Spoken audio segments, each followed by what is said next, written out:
Ar tikrai persirgti yra geriau negu pasiskiepyti? Iš tiesų yra priešingai, žymiai geriau yra pasiskiepyti nei persirgti dėl dviejų priežasčių.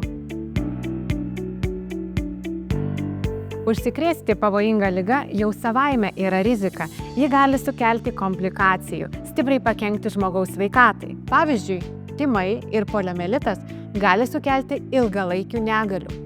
Pasaulio sveikatos organizacijos tyrimai rodo, kad skiepai per pastaruosius 50 metų išgelbėjo mažiausiai 154 milijonus žmonių, o vien vakcinacija nuo tymų užkirto kelią beveik 94 milijonams mirčių.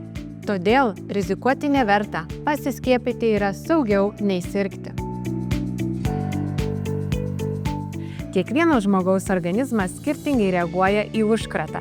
Vieniem persirgus gali susidaryti daug antikūnų, kurie apsaugo nuo pakartotino užsikrėtimo, kitiem mažai.